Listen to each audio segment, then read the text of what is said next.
Señoras y señores, buenas noches. Vamos a dar comienzo a una sesión pública en la que nuestro conferenciante, don Fernando García García, pintor, profesor de la Facultad de Bellas Artes de Sevilla, está con nosotros para dar su conferencia sobre la técnica de Murillo. Yo les voy a presentar mejor desde arriba, que quizás se me oiga un poco mejor. Bien.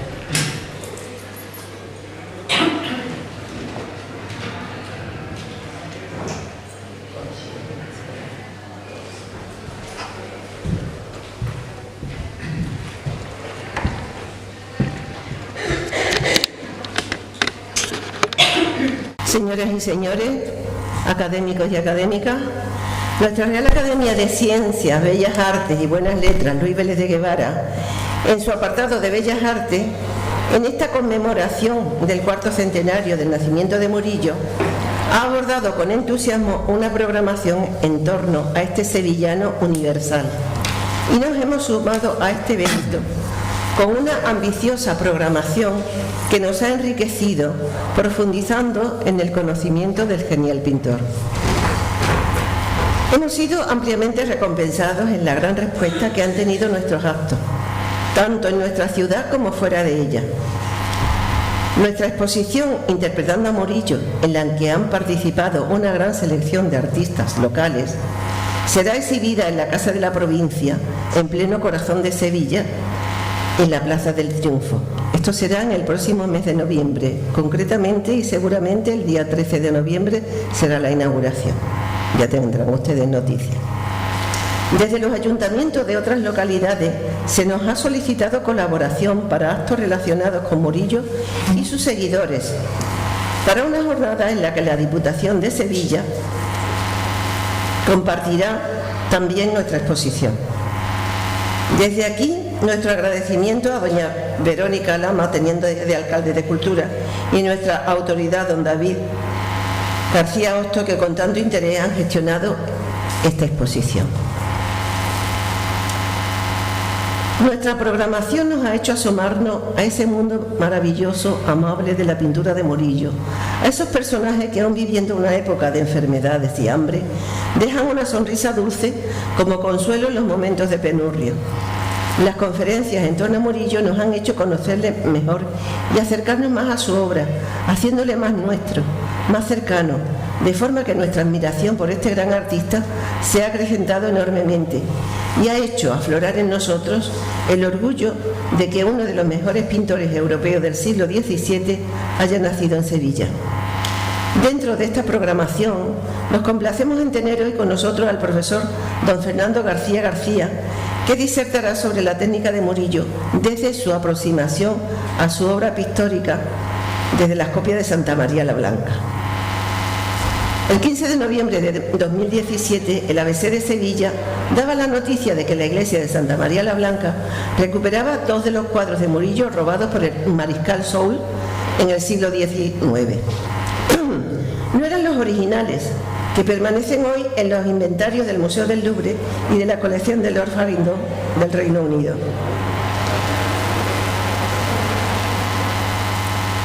Pero sí son unas magníficas réplicas o copias con las que Santa María la Blanca recuperaba la antigua fisonomía ideada por Justino de Neve, canónigo de la Catedral de Sevilla, amigo y mecenas de Murillo. Ya las copias de los lienzos de los lunetos, El sueño del patricio y El patricio revelando su sueño al Papa Liberio, habían sido colocados en su lugar de origen en los años 50 y con el triunfo de la Eucaristía y la Inmaculada Concepción y el pueblo sevillano, réplica de Fernando García García, nuestro conferenciante de hoy, Santa María la Blanca recuperaba su primitivo esplendor. La Última Cena es el único cuadro con autoría de Murillo que permanece en la iglesia. Fueron muchas las horas dedicadas al estudio de la pintura de Murillo, las que dedicó Fernando García García junto al profesor Juan Luis Coto Cobo para adentrarse en su pintura y estudiar su técnica, escudriñando esos contornos vaporosos y esfumados tan característicos del artista. Pero no solo su técnica y los pigmentos que utilizaba, quizás también la forma de depositar la pincelada en el lienzo y dotar al cuadro de la impronta de Murillo, de su espíritu singular. Había que lograr también ese diálogo del cuadro con el observador, para transmitir ese halo de dulzura que impregna la obra de Murillo, y nadie mejor que Fernando García García para lograrlo. Nuestro conferenciante de hoy, ya mencionado don Fernando García García, es profesor del Departamento de Dibujo de la Facultad de Bellas Artes de Sevilla. Es doctor en Bellas Artes con premio extraordinario de doctorado, otorgado por la Universidad Hispalense. Su actividad investigadora ha sido constantemente enriquecida con estancias formativas en centros de reconocido prestigio internacional, como la Galería del Retrato de Londres o el Centro de Artes de la Universidad Santa Catarina de Brasil. Su dominio de la anatomía y la figura humana en el dibujo y la pintura le hacen abordar con soltura las réplicas que ha realizado de los cuadros de Murillo, tanto en la ya mencionada Santa María la Blanca como en la iglesia del Hospital de la Santa Caridad de Sevilla. Esta iglesia del siglo XVII también había sido despojada de cuatro de los cuadros de Murillo en el año 1810 por el mariscal Soult, y se llevó bastante de España. Por lo visto debía de gustarle muchísimo a Murillo. Y ha sido también nuestro invitado de hoy quien ha hecho posible su restitución. Él restituyó también en la iglesia de la Santa Caridad 4 obras de misericordia que formaban parte de la iconografía establecida por Miguel de Mañara para este templo. Su mensaje, el mensaje de esta obra, se reduce a esto: que quienes practican la caridad consiguen la salvación eterna. Los títulos de los cuadros que faltaban en su referencia a la obra de misericordia son La curación del paralítico, que ahora está en la National Gallery de Londres, Abraham y los tres ángeles, en el Museo de Ottawa, El regreso del hijo pródigo, cuya obra de misericordia sería Vestir al desnudo, que está en la National Gallery de Washington, y San Pedro liberado por el ángel en el Hermitage de San Petersburgo. Aquí también la técnica y la maestría de Fernando han hecho el milagro de devolver esos cuadros a su lugar original en unas magistrales copias que han logrado recrear en esos espacios el espíritu del genial Murillo. En fin, y para terminar, son muchas las actividades expositivas que desde su erudición y maestría ha organizado don Fernando García. Actualmente sus líneas de investigación y creación giran en torno a la presencia del cuerpo en el arte contemporáneo, el retrato como práctica recurrente y la docencia del dibujo, así como a la recuperación y reinterpretación del patrimonio iconográfico. Desde 2008 se ha especializado en la investigación plástica en torno a la obra de Murillo, a raíz de los proyectos de restitución del patrimonio iconográfico de las iglesias de las ya mencionadas Santa Caridad y Santa María la Blanca. Los resultados de estas investigaciones están plasmados magistralmente en las réplicas de sus cuadros. Y a continuación les dejo con don Fernando García García, que les ilustrará mucho mejor que yo de todo lo que ha restituido, ha restaurado y ha creado. Muchas gracias.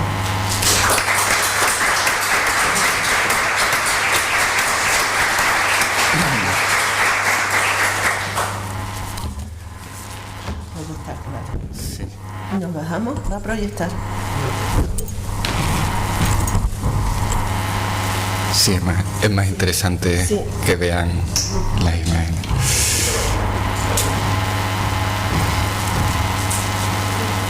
Bueno, mientras tanto se apagan las luces y nos quedamos aquí en un ambiente un poco más misterioso para que puedan ver con claridad las imágenes de la proyección.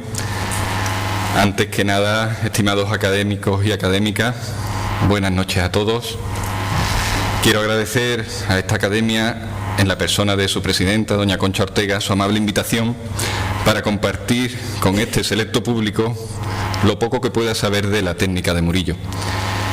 Siempre es un placer regresar a esta hermosa ciudad a la que he tenido el gusto de venir con asiduidad, gracias a la devoción de amigos comunes, como Cristóbal Cordero, que hoy no puede acompañarnos, o el reciente y tristemente desaparecido Pedro Vital, también gran enamorado de Écija y del arte, y que si me lo permiten, quiero dedicar hoy un recuerdo en el día de hoy. Me hubiera gustado que hubiera visto esta conferencia. No está estaría fácil intentar aportar algo nuevo a este ciclo, y menos aún después de que hayáis disfrutado de la elocuencia de don Enrique Valdivieso. Es una faena siempre hablar después de don Enrique, no me digáis que no. y también de la magistral charla de Cristóbal en las conferencias que me han precedido. Pero bueno, desde mi posición como pintor intentaré estar a la altura de este foro, comentando mi experiencia con el maestro Murillo a través de varios trabajos que he venido realizando para entresacar de ellos aspectos relevantes de su técnica.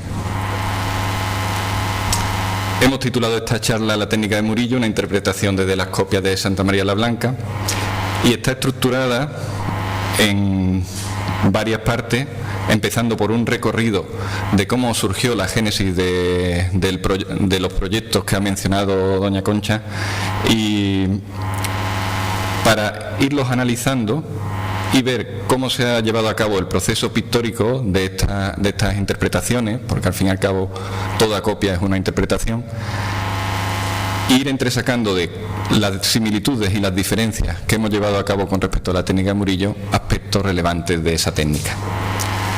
Como bien ha comentado Concha, este proyecto se inició hace ya 10 años, parece que no ha llovido, pero hace ya 10 años, por iniciativa del propio Enrique Valdivieso, que como hermano de la Santa Caridad tenía como una espina clavada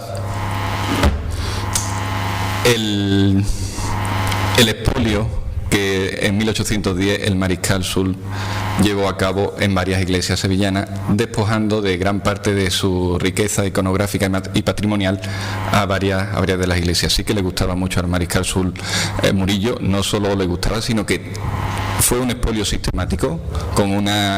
Él venía con una serie de obras bien documentadas y bien catalogadas que querían llevarse. Quiero decir, no fue una cosa improvisada, sino que fue todo un acto bien premeditado.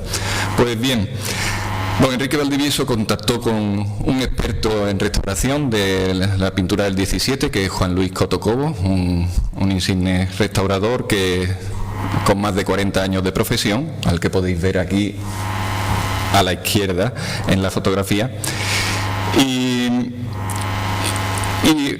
Juan Luis Coto pues se encargó de reclutar a algunos pintores que estuviéramos lo suficientemente locos como para atrevernos a intentar replicar a Murillo, para restituir esas copias esas obras que faltaban en la iglesia de la Santa Caridad y que, como bien ha mencionado en la presentación Concha, están en diferentes museos del mundo. Quiero llamar la atención, no sé si se ve muy bien, quizá se podría apagar algo más esa luz, porque se ven muy mal los oscuros, ¿no?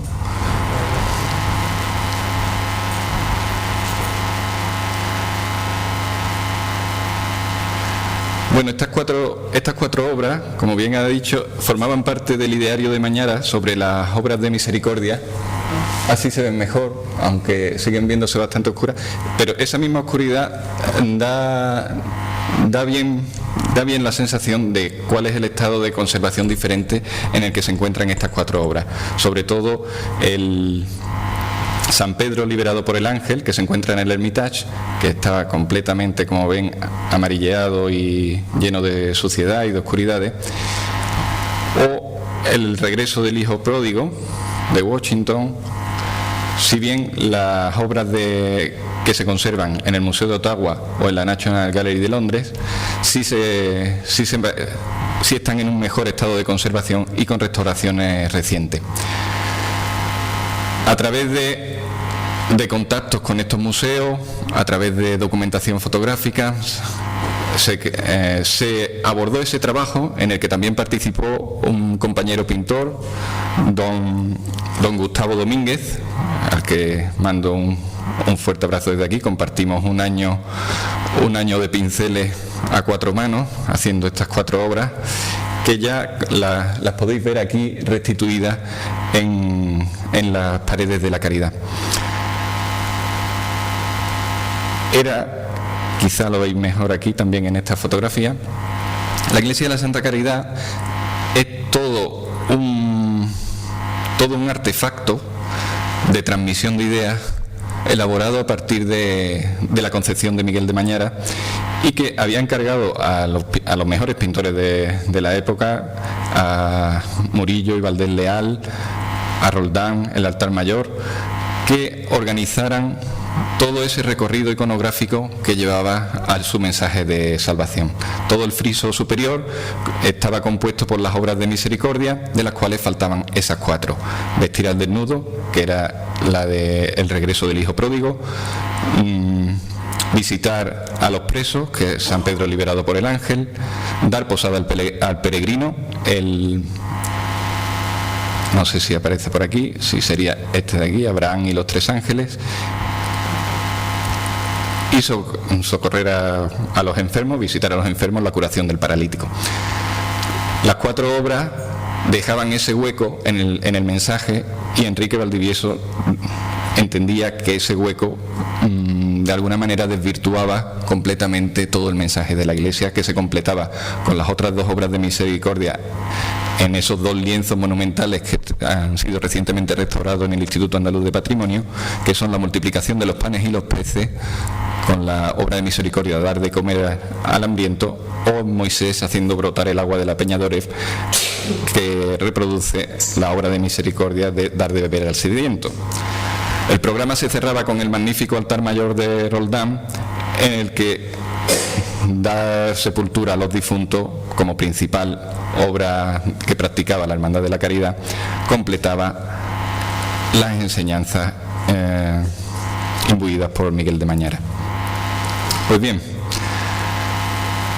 ahí se gestó el proyecto. Fue un trabajo duro, de mucha investigación, y el proyecto continuó el año pasado, bueno, hace ya casi 2 años, en Santa María la Blanca.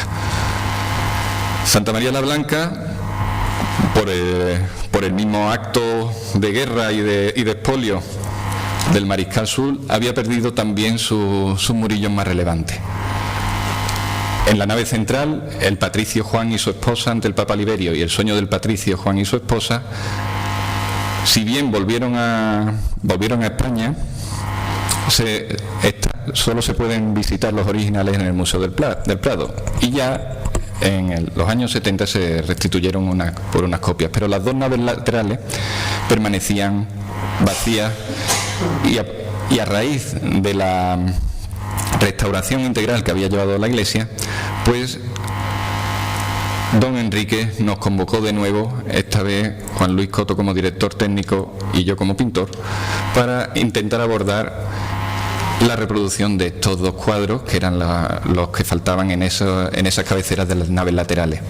Por una parte, la Inmaculada Concepción y el pueblo sevillano, y por otra, el triunfo de la fe, conocido por algunos, el triunfo de la Eucaristía, nombrado por otros, el triunfo de la Iglesia, según la iconografía que plantea la figura alegórica principal. Pues bien, estos 2 proyectos que se gestaron y que fueron, pues, para mí un hito muy, muy importante, desde el principio me provocaron una gran inquietud, porque ¿con qué criterio intentábamos reproducir algo que tenía su historia? ¿Con qué criterio volvíamos a colocar unos murillos, por decirlo de alguna manera, falsos en el lugar de los murillos originales? Es decir, la primera pregunta que nos tuvimos que hacer fue cuál era el sentido de la intervención en una obra con recorrido histórico.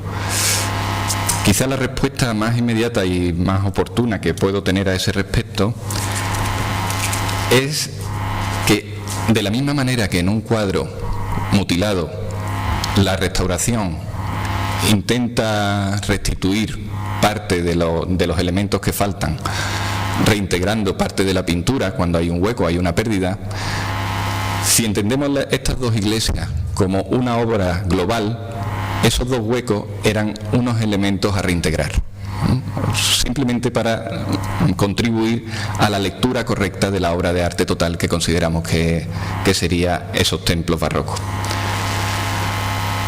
La segunda pregunta es ¿por qué hacer una copia pictórica? frente a otras alternativas. Quiero decir, vivimos en la época de la reproductibilidad técnica, podían haberse hecho algún tipo de reproducción mecánica, como de hecho estuvieron durante un año en Santa María la Blanca a partir de fotografía. Sin embargo, y vuelvo a llamar la atención sobre el diferente estado de conservación que hemos visto en los 4 cuadros originales de Santa María la Blanca, de la iglesia de San Miguel de la Caridad, pues nos daba la posibilidad de que hacer reproducciones de los cuadros en el estado actual no fuera del todo objetivo con el hecho de cómo pudieron haber sido esos cuadros en su formato original y en su estado de conservación original. No es flaca tarea, es decir, intentar interpretar no solo cómo están los cuadros en la actualidad, sino hacer una restauración virtual y intentar también, por decirlo de alguna manera, unificar el conjunto, tanto con los originales que se mantienen en las iglesias como entre ellos, por el diferente estado de conservación, por la diferente historia material que habían sufrido cada cuadro, pues era una empresa cuando menos arriesgada. Así que el hacerlo desde la pintura nos permitía combinar conocimientos diversos desde la restauración de mano de Juan Luis Coto, desde la historia de mano de Enrique Valdivieso o desde nuestras manos como pintores, combinar todo ese tipo de conocimiento, el conocimiento profundo de la obra y de la técnica de Murillo, para intentar dotar de una reproducción lo más fiel posible de cómo podían haber sido esos cuadros en su época original. Para eso nos tuvimos que plantear también unos criterios de ejecución. El primer criterio que desde el principio estuvo presente en estos proyectos fue la huida de la falsificación. En ningún caso queríamos que la sustitución de los originales se hiciera pasar por, ni mucho menos por los originales, ya quisiéramos poder hacerlo también como el maestro. Sí. Y entonces tomamos la determinación de no intentar imitar ni reproducir completamente el material exacto que había utilizado Murillo. Utilizaríamos el mismo procedimiento, pero no intentaríamos usar pigmentos que actualmente ya no se utilizan, ni intentar engañar a nadie con telas del 17. Son telas actuales, son procedimientos actuales y son materiales actuales. Y además está completamente documentado. Los museos que cuentan con los originales no pueden enfadarse con nosotros. Esa huida de la falsificación además está apoyada por un criterio de ejecución basado en el conocimiento de esa historia material de las obras. Gracias a contactos con los diferentes museos hemos tenido acceso a algo de las restauraciones o de la historia material que han podido tener los cuadros. Aquí veis, por ejemplo, cómo el cuadro de la Inmaculada, cuando fue llevado a Francia, estuvo durante un tiempo rentelado en formato rectangular. Después, posteriormente, volvieron a recuperar el medio punto que tenía en el original y veis que han sufrido diferentes limpiezas y diferentes deterioros a lo largo del tiempo. Contábamos con algunas radiografías para ver cómo habían sido ejecutadas las manchas primeras y cuáles habían sido los deterioros, por lo cual cuáles eran las partes que podíamos asociar verdaderamente con una técnica original de Murillo y cuáles habían sido interpretaciones posteriores. Los cuadros en los dos casos no han tenido la misma historia material. El cuadro de la Inmaculada Concepción sí ha tenido mucho más, a raíz de las investigaciones de Juan Luis, ha tenido mucho más deterioro, ha tenido mucho más desgaste, las capas pictóricas están mucho más abrasadas y por tanto requerían de una mayor interpretación. Pero en cualquier caso, siempre apoyado en la documentación existente. Otro criterio que nos planteábamos en la ejecución, y por eso en el equipo no se escogió a copistas, sino que buscaron pintores que conocieran la técnica desde dentro, es que no se copiara simplemente la capa superficial. quiere decirse. Entendemos que a Murillo se le ha copiado mucho, se le ha copiado bien y se le ha copiado mal, y se le ha copiado bien pero con criterios de otra época. La gran cantidad de copias del 19 que hay de obras de Murillo, de hecho, como decía, todas son interpretaciones de obras de Murillo hechas bajo el prisma de la pintura romántica, de la pintura del 19, ¿no? Aquí, por ejemplo, podéis ver en la parte superior una de las copias que existían ya de estos cuadros, hechas por el pintor Joaquín Cortés y que actualmente se encuentran en el Palacio de Aranjuez, precisamente en el siglo XIX. En ese siglo XIX, pues bueno, se valoraba la amabilidad de Murillo, se valoraba la calidad de sus composiciones, pero de alguna manera se obviaba la calidad matérica y la calidad plástica de sus pinceladas, ¿no? Siempre con un acabado mucho más suave, más sobado, más blando. De hecho, ese tipo de reproducciones han hecho un cierto daño en la consideración de Murillo como un pintor, como un pintor eso, blando, como un pintor casi cursi, como será considerado por algunos, ¿no? Cuando Murillo tiene una poderosa mano de pintor, una enorme calidad plástica y una soltura en cuanto a la pincelada y a la valentía en la ejecución que no demostraban esas copias. Nosotros sí nos planteamos que esa valentía en la ejecución, ese tipo de pincelada, esa técnica concreta de aplicación trascendía lo que era la propia estampa, la propia imagen, y daba la posibilidad de agregar emociones plásticas concretas a sus obras, y desde ese punto de vista nos pusimos a trabajar en ellas. También hay que pensar que estos proyectos se han hecho a partir de fotografía. La fotografía, por una parte, nos ha ofrecido una alta fidelidad en cuanto a la traslación del dibujo, pero por otra parte es un medio bastante esquivo a la hora de valorar la coloración y el cromatismo de los cuadros. Fijaros en estas dos fotografías diferentes, bueno, entre cómo se ven en el proyector y la diferencia entre las fotografías, pues más difícil todavía es valorar cuál podía ser el color auténtico de esas obras. Entonces, a partir de la fotografía nos confiábamos en la forma, pero para la valoración del color hemos tenido en cuenta mucho más las obras cercanas a las que hemos tenido acceso. Sevilla, afortunadamente, sigue habiendo una gran cantidad de obras de Murillo, para acercarnos a su paleta e interpretar el color, no ya tanto fiándonos de la fotografía, no ya tanto fiándonos del original en cuanto ha sufrido deterioro, sino de la naturaleza del color habitual usado por Murillo. Porque la búsqueda siempre ha sido buscar el espíritu original, aunque irremediablemente condicionado por nuestra época. Esa apreciación por la pincelada, esa apreciación por la calidad pictórica, quizá de no haber pasado en el siglo XX por los impresionismos, por los expresionismos que han valorado tremendamente la gestualidad gráfica del artista, pues no hubiéramos reparado en ella, ¿no? De hecho, Joaquín Cortés seguro que hizo las copias como mejor sabía y como mejor creía. Sin embargo, no había pasado por esa consideración. Entonces sí hemos intentado buscar ese espíritu del original desde cada pincelada. Esto es imposible, ya os lo digo ya. Una pincelada por sí mismo es una contingencia. Una pincelada se da en un momento concreto por unas cualidades físicas concretas y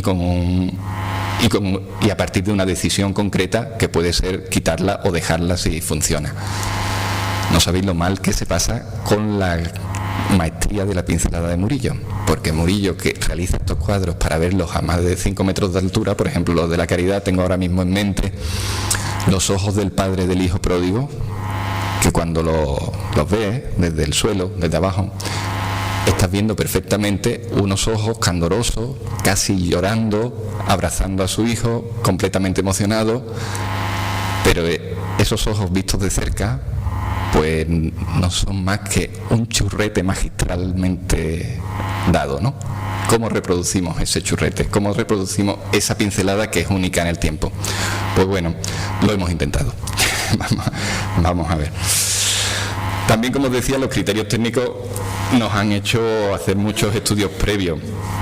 De hecho, mi compañero Juan Luis Coto creo que hizo un hallazgo muy importante que paso a detallaros ahora a partir de cómo serían los formatos originales de estos cuadros.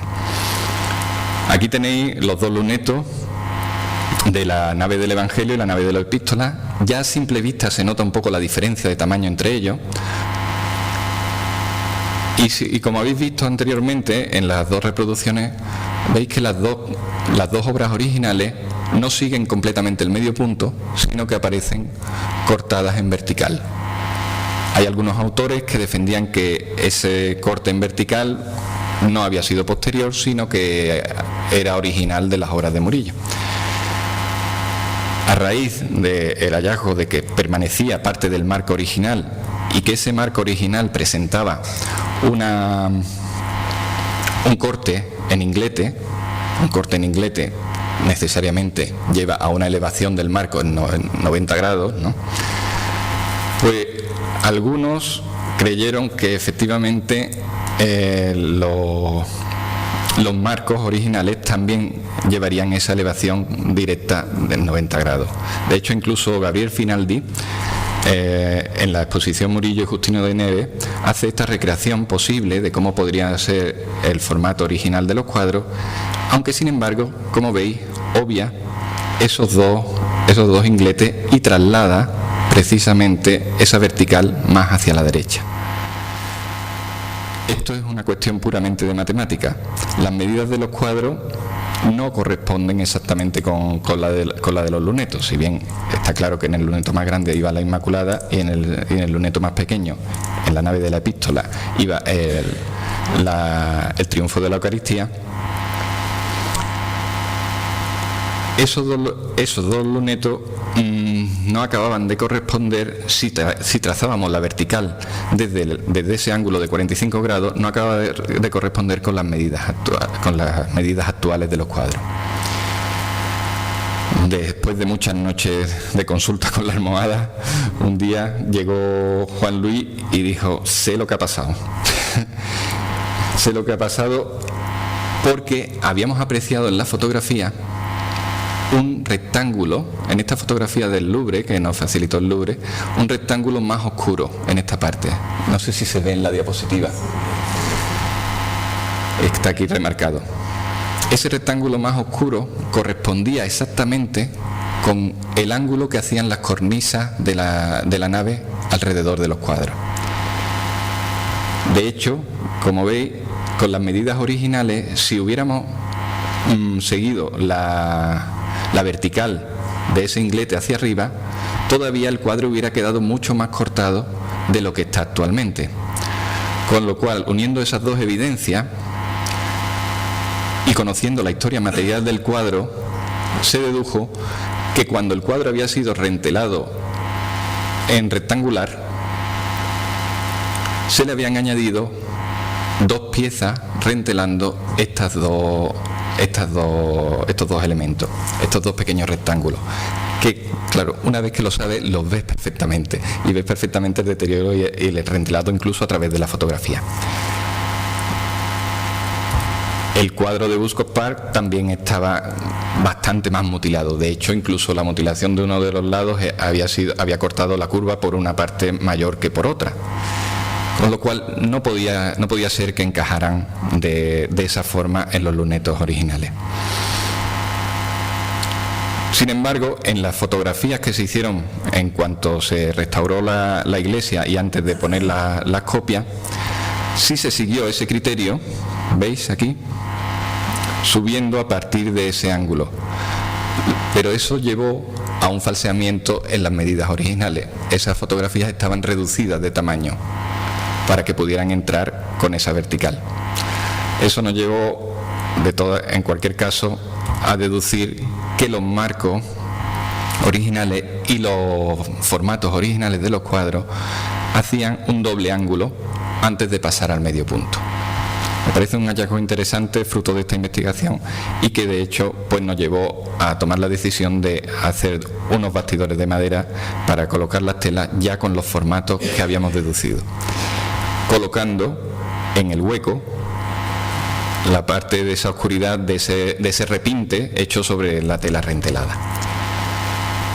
Pues bien, vamos a ir viendo cuál ha sido el proceso pictórico para realizar estas copias y para analizar por comparación cómo hemos realizado estas copias y cómo hemos intentado reproducir la técnica de Murillo. Así conoceremos un poco de su técnica a partir de la comparación por la diferencia con lo que hemos hecho nosotros, ¿no? Porque claro, vamos a irlo viendo porque son dos trabajos muy diferentes, realizar un original a la prima con la mano de Murillo y muy diferente es hacer una copia fiel y que además parezca hecho con la misma sensibilidad del maestro, ¿no? Vamos a ver primero 3 fases, son las 3 fases en que podemos dividir el trabajo, que una es la de imprimación y traslado del dibujo. La fase 2 se trata del coloreado y tratamiento de la imprimación con base acrílica, y compararemos con cómo hacían las imprimaciones Murillo. Y una fase tercera, que es la interpretación del lenguaje al óleo, donde ahí tuvimos que desarrollar todos los recursos técnicos y estilísticos del maestro. Os parecerá una tontería, pero después de 2 años es como si hubiera mantenido conversaciones todos los días con Murillo susurrándome a la espalda. Porque a fuerza de intentar descubrir, a fuerza de intentar pues entender con qué recursos y qué cantidad de recursos aplicaba cada elemento, cómo contaba cada sensación, cada gesto, cada mirada, cada textura con la mejor solución pictórica posible, pues me siento un privilegiado de haber tenido esta conversación de magisterio con nuestro maestro sevillano. Pero bien, es cierto que hay grandes diferencias en el proceso. La primera fase, imprimación y el traslado del dibujo, ya hay grandes diferencias con cómo Murillo empezaba su técnica, ¿no? En esta fase veremos la interpretación de las líneas maestras y la acotación de las zonas, que era para lo que nos servía primeramente esta fase, y comprobaremos que hay desigual información en el traslado según la claridad de los contornos. La técnica de Murillo es indisociable de su concepción y dominio del dibujo. Él usa instrumentos técnicos a veces como reglas y compás y en ocasiones dibujos precisos de contorno, pero normalmente Murillo trabaja con un dibujo muy abierto. Hay evidencia de que aunque algunos cuadros sí están trasladados desde un dibujo previo, casi todos tienen un estudio previo, hay muchísimas evidencias que veremos ahora de cómo desde el dibujo previo a la concepción final del cuadro hay una enorme variación. Una enorme variación que viene precisamente de la seguridad técnica del dibujo de Murillo, ¿no? Dibujo que, como vemos en esta plumilla, Murillo era un maestro de la plumilla, es capaz de trazar con una enorme agilidad simplemente un bosquejo que le ayude a situar la figura en el espacio, a distribuir las masas y a partir de ahí empezar a improvisar. No improvisar en el sentido de que no sepa lo que está haciendo, sino improvisar en el sentido de mantener abierta la figura, y de ahí, de esa concepción abierta del dibujo, viene también la concepción vaporosa y abierta de su pintura. Otro hallazgo interesante que tuvimos en relación con el dibujo de Murillo fue que, analizando las fotografías del cuadro, se apreciaban unos daños como que demuestran esos arrepentimientos y esos cambios de criterio a lo largo del proceso del cuadro que producía Murillo. En la Inmaculada había una zona, aproximadamente por aquí, supongo que no se verá muy bien en la diapositiva, que presentaba un craquelado muy diferente al resto del cuadro. Un craquelado y además muy concreto en una zona muy acotada.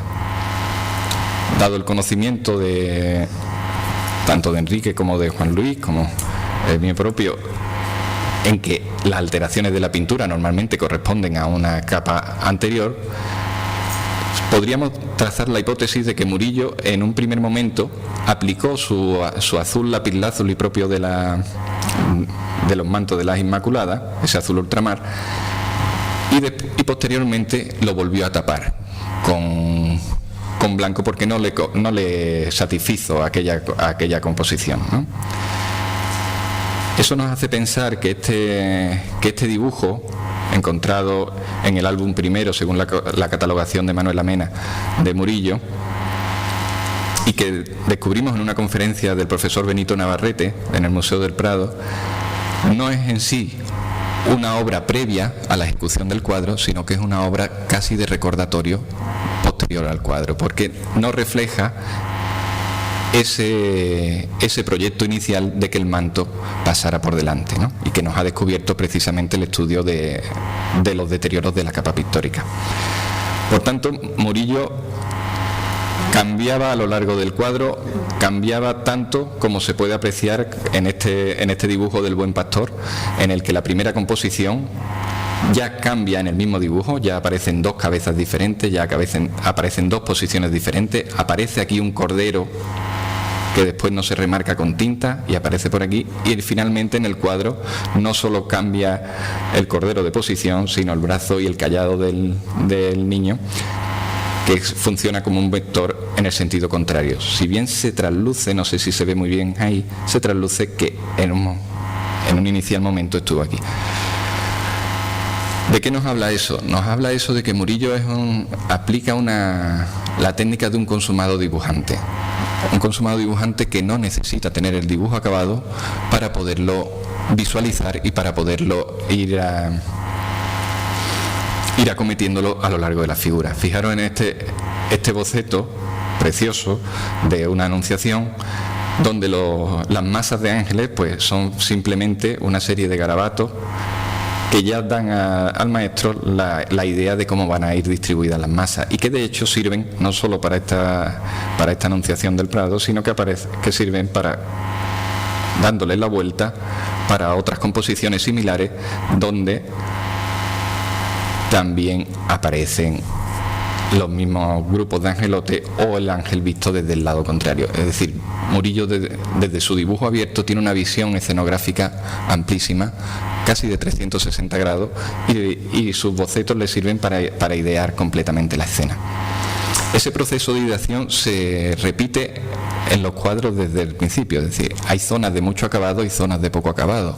Recuerdo cuando estuve viendo La Inmaculada en el Louvre, que lo primero que vi, dije, bien, los retratos son fáciles de acometer, los retratos se ven con cierta nitidez, se aprecian con mucha claridad los contornos, eso lo puedo copiar bien, pensé.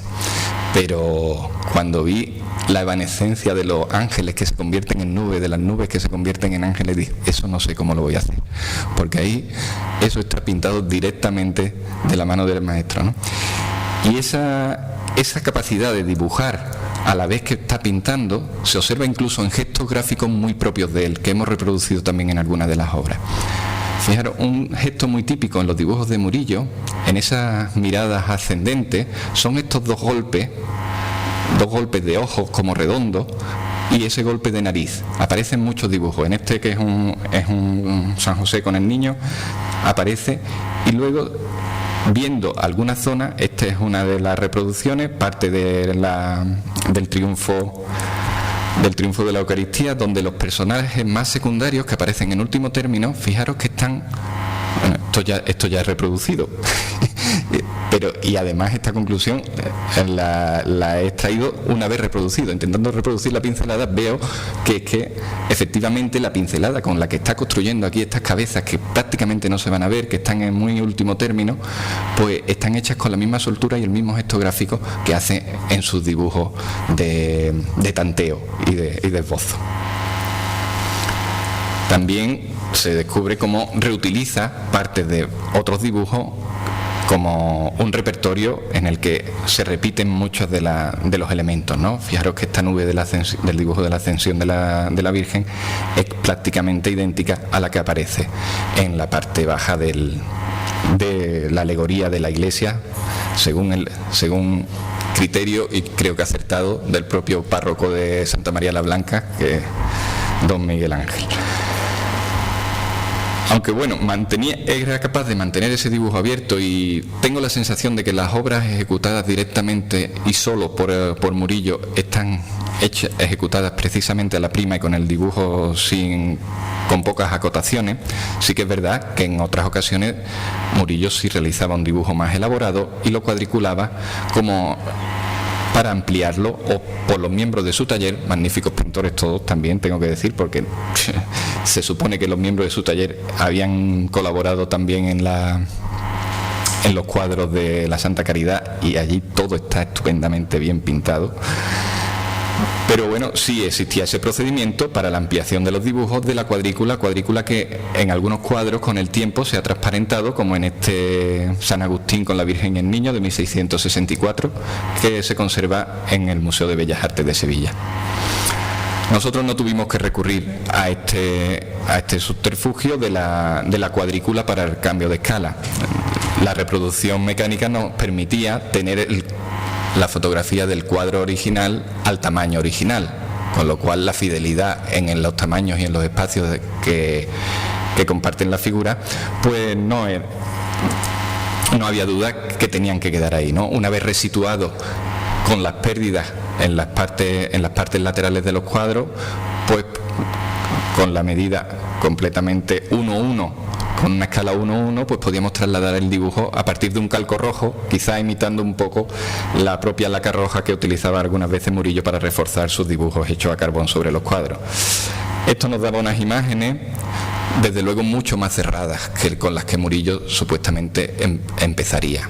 Y eso suponía un hándicap, porque dar la sensación técnica de Murillo partiendo de un dibujo mucho más cerrado que el suyo suponía hacer una inversión casi del procedimiento. Es decir, empezamos la técnica como al revés. Murillo va construyendo el dibujo y se lo encuentra terminado en las zonas que le interesa al final del cuadro. Nosotros contábamos con los límites precisos de ese dibujo en las zonas más terminadas desde el principio, ¿no? Y además estábamos sometidos a él, cosa que no siempre era posible. Fijaros si bien este grupo de angelotes todavía tenía un contorno más o menos marcado, este grupo, que era el que me refería antes, pues simplemente solo había algunas indicaciones que podíamos dar por alguna pincelada.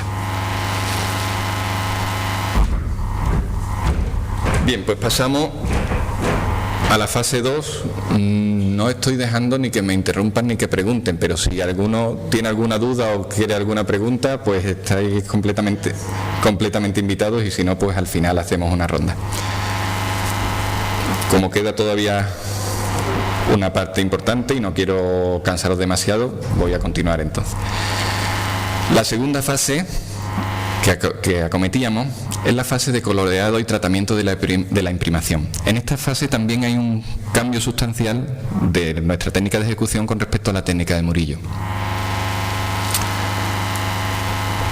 Vamos a verla a continuación, porque este coloreado y tratamiento de la imprimación con base acrílica para nosotros suponía, por una parte, favorecer un buen envejecimiento de los materiales, ahora contaré por qué. Por otra parte, nos permitía fijar y ampliar el estudio de las formas, familiarizarnos más con el dibujo, ya buscando una tercera dimensión. Por otra parte, preparar la base y las texturas e ir ensayando las pinceladas. Y por otra parte, plantear el color previo como grandes áreas, con menos saturación, y preparándolo para las veladuras y los empastes posteriores al óleo. También en esta fase, Murillo nos demuestra su técnica a través de los dibujos. Igual que era un maestro en la pluma, también es un maestro con las aguadas de tinta. Esas aguadas de tinta que hacen una distribución inicial de los claros, las zonas de claro y las zonas de oscuro, pues, y que podemos observar en este Cristo en la cruz con María Magdalena, por ejemplo, ¿no? En donde conserva zonas de claro perfectamente delimitadas y zonas de oscuro, generando el efecto de tridimensionalidad y de claro oscuro. Es similar a lo que Murillo podía hacer en las primeras capas.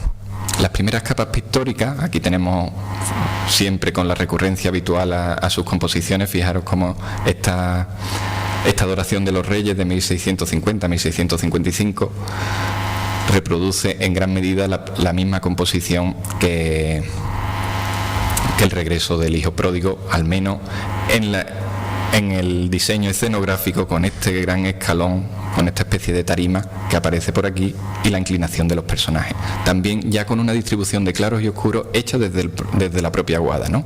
Con una sucesión de claros de fondo, oscuros intermedios, claros, oscuro, claro y oscuro. Esa especie de sucesión de pantallas muy escenográfica y muy teatral usada en el barroco. Pues bien,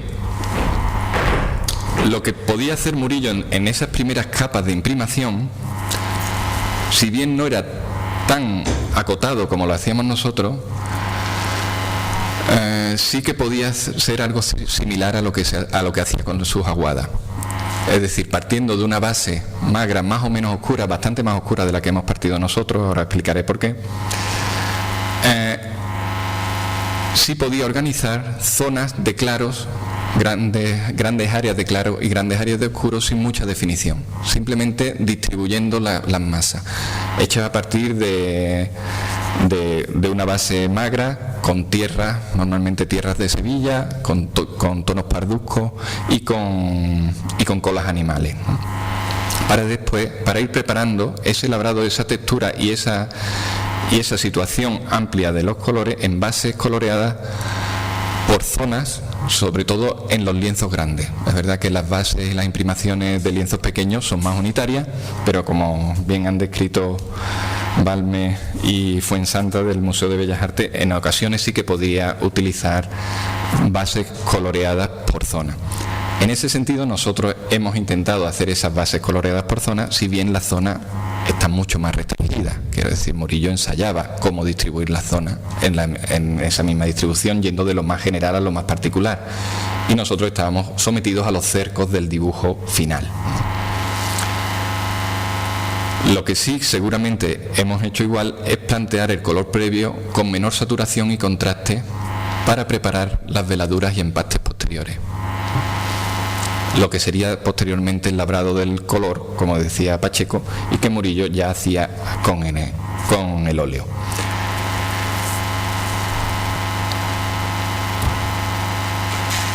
En este sentido, la pintura va avanzando. Como os decía, lo hicimos también con una preparación más clara, porque a criterio del director técnico del grupo y como restaurador, conoce que los materiales actuales envejecen con mucha mayor rapidez que la pintura del 17. Son materiales hechos de manera industrial, no con una calidad pigmentaria tan sólida como la que tenían en el 17, y los aceites que se usan actualmente en pintura amarillean con mucha más facilidad y oscurecen con mucha más rapidez. Por lo cual, previendo un menor envejecimiento del material, hacíamos estas bases más claras para que se conserven a más largo plazo. Cosa que quizá dificultaba un poco la imitación del lenguaje de Murillo, pero que confiamos en que sirva para ese propósito. Como decimos, esta fase servía para seguir comprendiendo el dibujo, para seguir fijando las formas, para ir rompiendo ya algunos de esos contornos precisos y duros en el entendimiento de las figuras y de la anatomía de las mismas. Y preparar también la base de texturas, porque también jugábamos a cargar con cierta textura las zonas que posteriormente iban a ir también más texturadas en el óleo. Un recurso habitualmente también usado por Murillo, como veremos más adelante. Pues bien, esta fase concluía con esta especie de, pues no sé, casi de cómic, con este aspecto de cómic propio del acrílico, en el cuadro de la Inmaculada y en el cuadro de la Fe. Y así pasaríamos a la tercera fase, que sería la interpretación del lenguaje al óleo. En esta fase los objetivos eran más claros, ya se trataba de unificar ambiente, ya no podía quedar ese aspecto de cartel con cortes muy rotundos como aparecían en el acrílico. Era el momento de ajustar la gama de color. Hasta ahora las primeras bases están hechas con muy escasa gama de color, prácticamente con 3-4 tonos, simplemente para distribuir los claros y los oscuros. Sirve para cerrar la composición y ajustar los contrastes, y para empezar a caracterizar los personajes y buscar la emoción plástica de cada una de las pinceladas de Murillo, ¿no? Además de para recrear las pérdidas del tiempo, es decir, para hacer una restauración virtual e intentar que la superficie pictórica sea unitaria en los dos casos y que además no reproduzca los daños que tienen los originales. Para hablar de la técnica en esta fase de Murillo, es interesante remitirse a su propio autorretrato. El propio autorretrato que Murillo hace para sus hijos y que está actualmente en la National Gallery de Londres, es todo un testamento, como lo han llamado mucho, es todo un testamento pictórico, ¿no? En él aparece Murillo representado en este óvalo y flanqueado por sus dos instrumentos. El dibujo como elemento fundamental, elementos del dibujo. Aquí aparece un dibujo a sanguina con un lápiz de sanguina perfectamente afilado y elementos de medición como un compás que Murillo usara reiteradamente y que nos está haciendo ver que precisamente, como hemos comentado antes, el dibujo es una parte fundamental de su técnica. Y por otra vemos su paleta parca en color y que nos muestra claramente la gama de colores que utilizaba. Gama de colores que también ha sido bien estudiada por la directora y la conservadora del Museo de Bellas Artes de Sevilla, Balmín Muñoz, directora, y Fuensanta de la Paz como jefa del equipo de conservación y restauración, que en sus estudios en la exposición de Murillo joven aislaron claramente el tipo de pigmentos que usaba Murillo. Normalmente los más habituales son estos que aparecen aquí: blanco de plomo, amarillo de plomo también y estaño, cosa bastante difícil de conseguir en estos días, por cierto, porque además no se puede comercializar el blanco de plomo por su toxicidad. Se puede encontrar, pero tampoco, como no era la intención de falsificar la obra, pues nosotros, como veremos, recurrimos a otros tipos de blanco.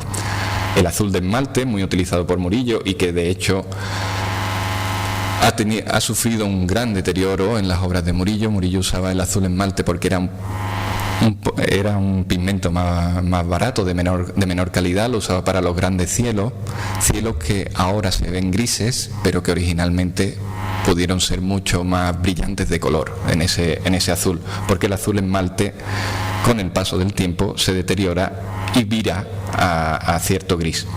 Sin embargo, la azurita, el lapislázuli para el azul ultramar, que usaba para el manto de sus Inmaculadas, se conserva mucho más porque era un color más rico, un color más costoso y también mucho más estable en el tiempo.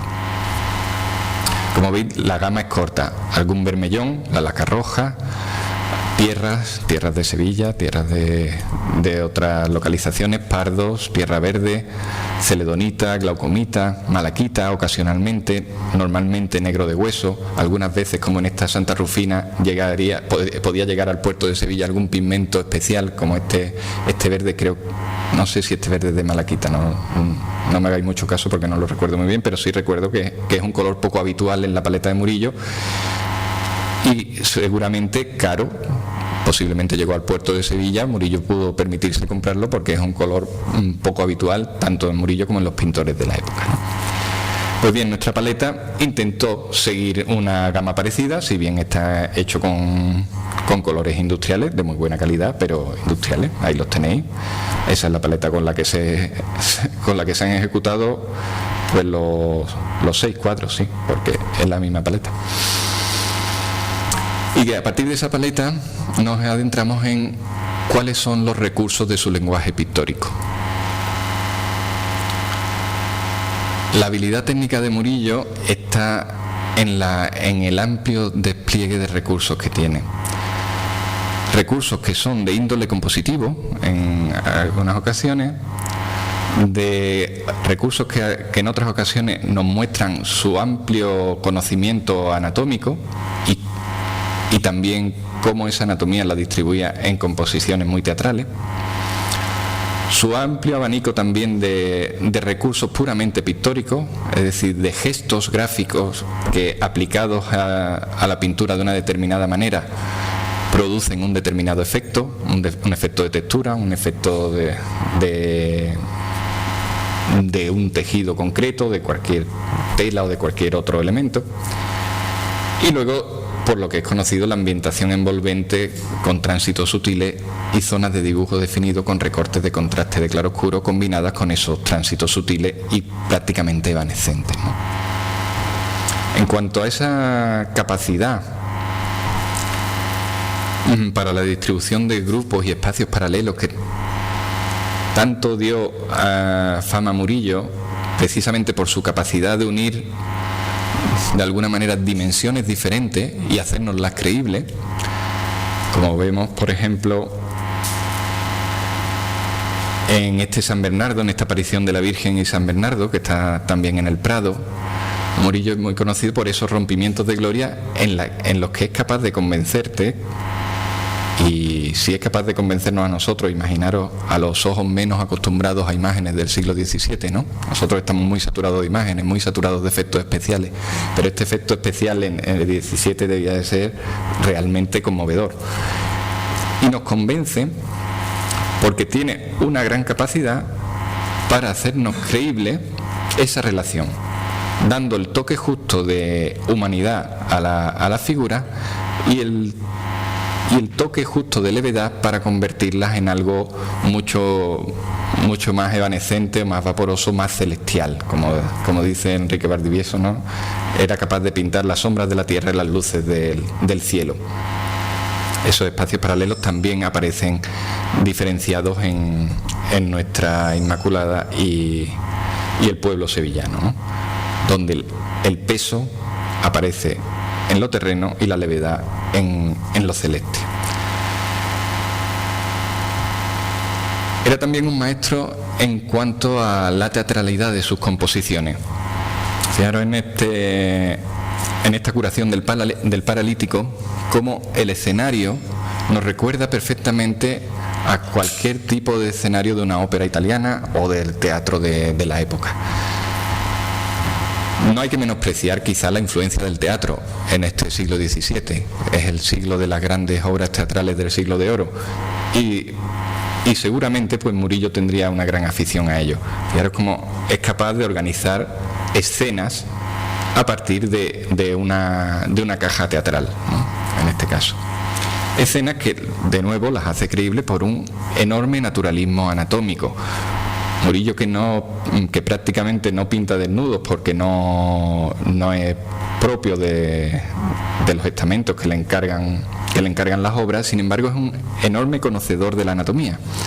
En este cuadro de Abraham y los tres ángeles, no sé si es la copia o es el original, perdonadme la cholería, pero algunas veces cuesta distinguirlo. Pues se aprecia perfectamente el recorrido de, pues por ejemplo, de la musculatura del antebrazo, de estos músculos palmares, de estos flexores de los dedos, de el recorrido del cúbito, que aparece también por aquí, la apófisis estiloide de ese cúbito por ahí, o en que sí que estoy seguro de que es la copia. En este paralítico el estudio anatómico es realmente asombroso. Fijaros, esta cintura escapular perfectamente diferenciada con una clavícula bien enlazada con el omóplato, el deltoides, bíceps. Se aprecia perfectamente incluso la división entre el tríceps y el músculo braquial, el supinador largo, los músculos extensores de los dedos, de nuevo la apófisis estiloide esta vez del radio, la tabaquera anatómica. Es decir, es un conocimiento muy profundo de todo el cuerpo desde dentro, aunque al final aparezca vestido, ¿no? Y eso, junto con su capacidad de registrar las imágenes cotidianas de las que habló precisamente don Enrique en su magistral conferencia, pues lo hacía generar escenas muy creíbles. Es decir, sí, no sé si eso se puede considerar técnica o pura sensibilidad, ¿no? Y desde luego un conocimiento realmente profundo. En cuanto a sus recursos gráficos, aquí nos encontramos con la dificultad que os decía antes, con la entelequia de copiar una pincelada, que es pura contingencia, ¿no? Pero sí que hemos intentado, en la medida de lo posible, generar las direcciones, los ritmos y el grosor y la densidad de la pincelada de cada una de las partes. En algunas aparecerán efectos de arrastrado, en otras empastes, en otras cambio de dirección, pinceladas que se funden en fresco unas con otras, pinceladas que se hacen por veladuras para ciertos elementos. Aquí, por ejemplo, tenemos a este grupo de angelotes. Este sería el grupo original, este sería el grupo un poquito alterado de color, no sé cómo se verá ahí, de la copia. En el grupo original tengo aquí un detalle ampliado de cómo se veía el arrastrado en la tela de mantelillo. El soporte de estos cuadros original tenía una ordimbre típica de la época, que era una ordimbre llamada de mantelillo, que se cruzaba en estas zonas, ¿veis?, en diagonal. Sin embargo, nosotros no hemos contado con esa tela, pero no obstante la hemos texturizado de manera que nos sirviera para dar algunos arrastrados similares y buscar la dirección de esas nubes que en ocasiones están construidas precisamente con arrastrados en seco sobre una superficie más oscura, ¿no? El repertorio, como os digo, es amplísimo. Murillo es capaz de generar veladuras muy finas, muy sutiles, que va por superposición de capas, y modular también tanto la presión del pincel, el grosor, como la densidad, como os decía, ¿no? En este ángel, que lo recuerdo como que me dio mucho ruido ese ángel, creo que tuve que pintarlo por lo menos 3 veces para conseguirlo. Es de una sutileza que lo más difícil de hacer es casi lo que no se ve en esta pintura, ¿no? Está hecho por veladuras muy, muy leves, que le otorgan esa especie de vaporosidad angélica, y que es realmente difícil de conseguir, y que Murillo lo hacía magistralmente con esta superposición de capas de veladuras con lacas carmines y algunos azules que aparecen muchos de sus veladuras, ¿no? Luego también era capaz de trabajar con tintas medias, con una media pasta, para imitar texturas del paño, por ejemplo, que en este caso, aunque tiene veladuras en las zonas de los oscuros, fundamentalmente está trabajado a la prima, recordando casi en la manera de colocar la pintura que nos puede venir a la mente de Sorolla, por ejemplo, ¿no?, o de Sargent. En otras ocasiones, como en esta manga que vemos aquí, que aquí ampliamos con algún detalle, veis, este sería la fotografía del original, esta sería la reproducción pictórica, en la que interpretamos, ¿veis?, esas rugosidades, esas texturas, porque precisan por la cantidad de pasta introducida, la cantidad de materia introducida, que le otorga una gran vibración a las superficies luminosas. Normalmente todos los que estáis aquí, compañeros y colegas artistas, habréis oído y habréis usado sin duda la capacidad del empaste en las zonas de claros para dar una mayor luminosidad, ¿no? Sin embargo, los oscuros aparecen mucho más velados en capas menos densas para que no compitan con esa claridad, ¿no? Murillo era un maestro usando esa dicotomía. Y incluso en las zonas que pueden parecer evanescentes, también algunas veces organizaba grandes texturas, ¿no?, que se traman entre sí. Aquí tenemos pues 2 detalles de las cabezas muy, muy ampliadas, en los que, aunque a distancia pueden parecer confundidos y con esfumatos muy concretos, pues en este caso pues se aprecia que están hechos también a pinceladas muy sueltas y con gran cantidad de textura. Pues bien, siguiendo esos recursos, intentando imitar esa técnica, también recreamos lo que el tiempo nos roba a partir de otras obras, ¿no? Gracias a que Murillo tenía un repertorio de reutilización de muchos esquemas, algunas partes de la pintura donde las pérdidas por abrasión de la capa pictórica habían sido grandes, pues podíamos buscar información en otros cuadros de Murillo. Fijaros, este sería el angelote de la Inmaculada, el original, y vemos como en la Inmaculada Niña del Museo de Bellas Artes de Sevilla o en otra Inmaculada del Prado aparecen casi la misma posición de las cabezas angélicas, ¿no? Y no solo esto, estos son dos ejemplos, pero aparecen en muchas ocasiones en esa maraña de angelotes que aparecen flotando en torno a las Inmaculadas, aparece mucho esta posición de cabeza, lo cual nos sirvió para recrear las partes desgastadas de la cabeza original, ¿no? Esto es un estadio intermedio, luego la veremos más acabada. Otro de los retos era completar las zonas que habíamos decidido que faltaban en los cuadros. Dado que habíamos deducido que los cuadros habían sido cortados, había que completar las zonas que faltaban intentando ser fieles al original o por lo menos sin que molestara mucho a la visión original.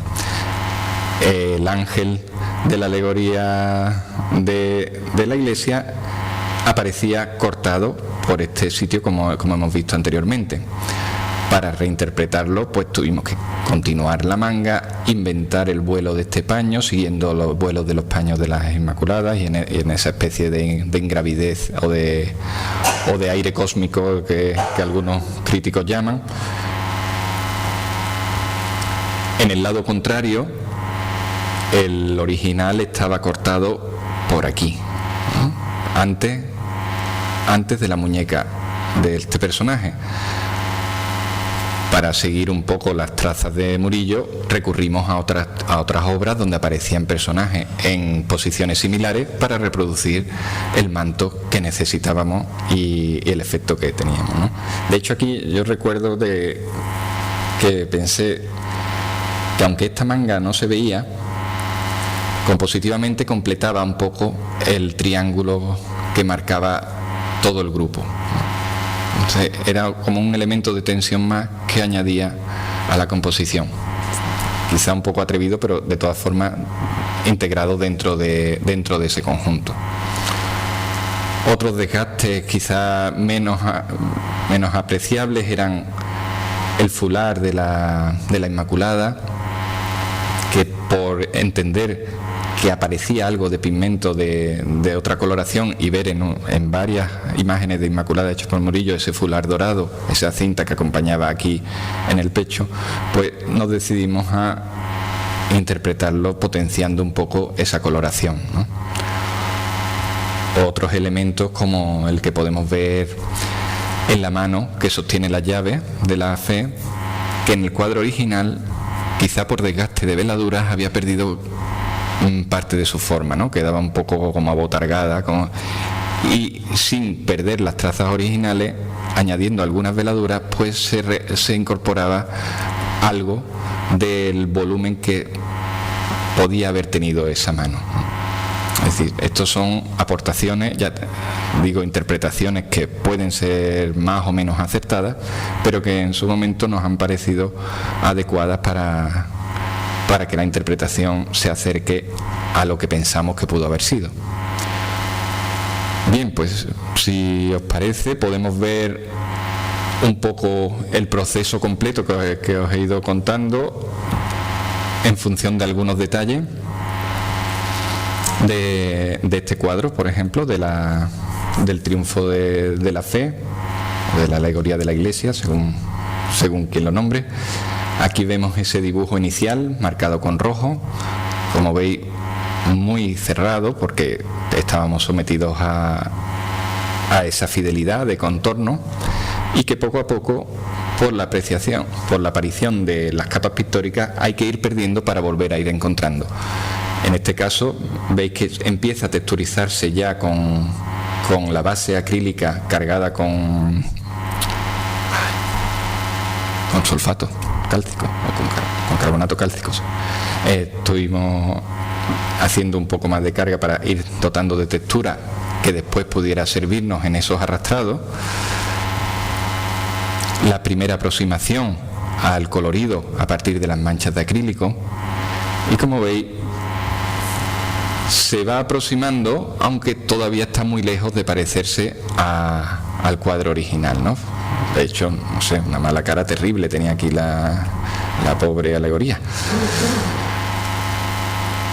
Ya aquí en esta fase sí es cuando empezamos a labrar el color con óleo, también siempre de atrás hacia adelante, como habéis visto, desde las capas inferiores a las capas superiores, manteniendo todavía en acrílico la figura, pero empezando a labrar el fondo, buscando los matices más aproximados, ¿no? Para después ya pasar con óleo la figura a precisamente retratar cada una. En total hay 30 cabezas en los 2 cuadros. Eso me sirvió para enumerar la obra que estoy haciendo posteriormente, en el que estoy pintando cabezas a partir de la 31. Estos son 30 cabezas a las que hubo que hacer, en la medida de lo posible, un retrato de carácter de cada uno, ¿no? Tanto de las figuras principales como de las figuras secundarias, como podéis ver aquí. Poco a poco va avanzando el proceso, se van afianzando los colores, se van preparando otros. Este es el que llevará posteriormente la veladura un poco más oscura de esa especie de paño que va hacia atrás desde la cabeza. Este brazo, el original es un prodigio, es un prodigio de conocimiento. Ese brazo, ese escorzo de la mano, con qué sencillez está resuelta esa muñeca. De nuevo veis esa apófisis estiloide del cúbito, ese olecranon, esa musculatura de los radiales. Parece que es un brazo plano, pero es un brazo lleno de conocimiento anatómico. Disfruté mucho pintando ese brazo, la verdad, y aprendí mucho. Poco a poco seguimos avanzando, se van aumentando los contrastes para después acabar rompiendo esos contrastes, jugando a ese juego que Murillo hace también, de en algunas ocasiones remarcar con un contorno rotundo, con una línea de pincel gruesa, y sin embargo en otras ocasiones romperlo o bien con un arrastrado encima o bien con una veladura o simplemente con un fundido, un esfumato. Pues bien, ahí veis cómo el cuadro va avanzando, algunos detalles. Y bueno, este fue el resultado final. No sé cómo se apreciará ahí. Hombre, se ve más amarilleado, da casi más el pego, parece un cuadro más antiguo de lo que es, porque de hecho, con respecto al amarillento de los cuadros envejecidos, estos cuadros resultan en la tonalidad un poco más fríos y más brillantes. Y de hecho, esta decisión lo tomamos cuando estábamos haciendo los de la Santa Caridad. Se estaba restaurando la Santa Isabel de Hungría. En el Instituto Andaluz de Patrimonio se estaba restaurando la Santa Isabel de Hungría.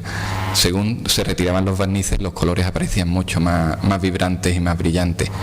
Ahora, de nuevo, en la restauración de la multiplicación de los panes y los peces y del Moisés de la Caridad, también han aparecido esos colores que de alguna manera dan la razón a la decisión que tomamos, ¿no? Que tenemos cómo terminó la Inmaculada, con un mayor proceso de reelaboración de algunas partes más desgastadas, y por fin, pues nada, el trabajo se vio recompensado desde finales del año pasado. Bueno, fue en octubre, quizá ahora hace un año. No pasa el tiempo. Se colocaron ya las copias en su emplazamiento definitivo, con un marco hecho expresamente, ya con las dimensiones adecuadas y que encajaba con el resto del marco original. Es un marco hecho a partir de la reproducción en una impresora en 3D del escaneado de este marco. Es un marco dorado y policromado, pero hecho de poliespan, de poliestireno expandido, y los cuadros han vuelto a su sitio original. Y aunque fueron expuestos a pie de tierra y hubo muchas visitas y era interesante ver cómo la gente se confundía entre los que formaban parte del cuadro y los que estaban como espectadores, de verdad, cuando se colocaron los cuadros en su lugar definitivo, es cuando comprendimos una vez más la genialidad de Murillo. Murillo estaba claro que estaba pensando en esos cuadros para que lo abrazara completamente el marco de la iglesia. También nos pasó algo similar cuando hicimos los de la Caridad. Cuando colocamos los cuadros en su lugar y en su posición original, y viendo la continuidad del friso con los 2 cuadros originales de Moisés y de los panes y los peces, descubrimos que, aunque los habíamos hecho de forma independiente, cumplían perfectamente un ritmo compositivo en zigzag de diagonales a lo largo de todo el friso. Pues algo similar ocurrió aquí. Al ver las figuras en su dimensión y en el lugar adecuado, se constataba que Murillo las había pensado perfectamente para ese sitio y para la percepción que daba ese sitio. En fin, no quiero cansaros mucho más. Espero que hayamos aprendido un poco sobre la técnica de Murillo y, por concluir, simplemente reflexionar sobre cómo la realización de estas copias, por una parte, ha permitido la recuperación iconográfica del repertorio de estas iglesias, que había quedado mutilado y que por tanto su lectura estaba incompleta. Ha permitido la restauración aproximada del cromatismo original, es decir, podemos percibir aproximadamente el color tal como posiblemente lo hubiera planteado el maestro. Y por último, el estudio y la búsqueda de la emoción plástica cercana al original, esperamos haberla conseguido en alguna medida desde el conocimiento de la técnica del maestro. Nada más por mi parte, muchísimas gracias, y si alguno quiere hacer alguna intervención, pues estoy dispuesto a contestarle lo que sepa.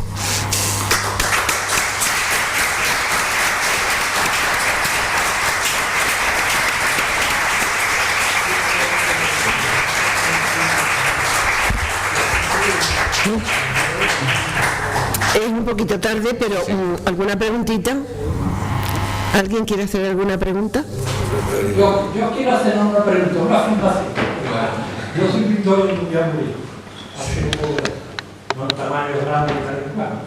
Yo entiendo que la técnica de Murillo deriva de un horario o de una acumulación de horas con los pinceles en la mano que es inhumano llegar a esa materialidad. Creo que es inhumano llegar a pintar como pintor Murillo en el siglo XXI, desde luego. Es verdad que la producción es extensísima.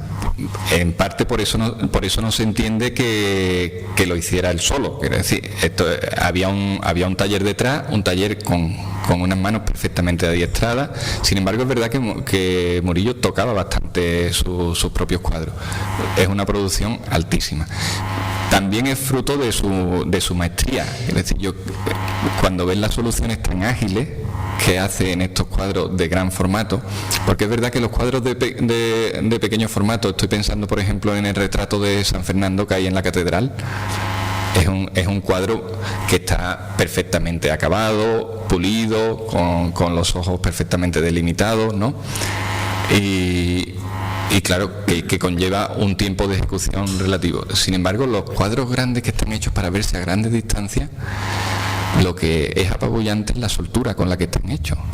Estoy seguro que Murillo tardó mucho menos que nosotros en hacer los cuadros. Es decir, que yo creo que era capaz de un ritmo de trabajo altísimo, pero desde luego echándole muchísimas horas. Fernando, en primer lugar, enhorabuena porque el trabajo es increíble, o sea, el de los cuadros y el de la exposición. Muchas gracias. El tema que ha quedado bastante claro de la imprimación con los acrílicos y el tránsito, la parte de dibujo yo no he acabado de entender bien si habéis utilizado la retícula o habéis utilizado el calco. No, hemos utilizado el calco. El calco de una fotografía. Claro, igual de los originales y entonces el calco, ¿no? Claro, esos grandes cartelones que habéis visto sobre era la reproducción fotográfica en papel, sí, al tamaño 1:1, es decir, a la medida original. Bien. Entonces lo usamos con un calco rojo para pasar esas líneas que habéis visto en los dibujos, para pasar esas líneas maestras. Sí, que tan solo faltaban las esquinas que ha comentado. Líneas que de todas formas después hay que romper para volver a reconstruir, pero que así partíamos de una cierta seguridad del sitio donde se encontraban, claro. Genial. ¿Algo más? Pues nada, hemos aprendido mucho. Nos ha encantado la conferencia. Yo lo digo en nombre de todos porque creo que estaréis de acuerdo conmigo. Y felicitamos a Fernando por esto. Bueno, es que antes de saber que Fernando había hecho esas copias, tú entrabas allí pensando que eran las mismas pinturas que Murillo había dejado antes de saberlo. Y verdaderamente es que entras en la Santa Caridad o entras en Santa María la Blanca y deja Morillo. ¿Y hay gracias a él algún tipo de testigo allí o de información o algo sobre la autoría de los cuadros? Bueno, mira, tengo una reivindicación que hacer desde aquí para eso. Es cierto que cuando se hicieron los de la Caridad pusieron en las cartelas taller de Juan Luis Coto, cuando el propio Juan Luis Coto dice que eso fue un trabajo en equipo de 2 pintores y él como director técnico, y que no tiene ningún tipo de taller de copia, sino que deberían de aparecer los 3 nombres, el de Gustavo, el de Juan Luis y el mío, que fueron los que participamos en aquella ocasión. Y en Santa María la Blanca no sé si han puesto ahora todavía un texto. No, yo pienso que debe haberlo, porque claro, no solamente porque no son, como tú bien dices, y como se ha visto que en los originales, sino también por quién son los autores y que quede documentado, ¿no? Claro. Debería estar, ¿no? Debería estar. Firmados por detrás están. Cuando los descuelguen para restaurarlo verán claramente ahí que donde queda para siempre. Ahí es donde queda para siempre. Muy bien, bueno, pues entonces, si no tenemos más preguntas, se levanta la sesión. Muchas gracias por vuestra asistencia. Muchísimas gracias.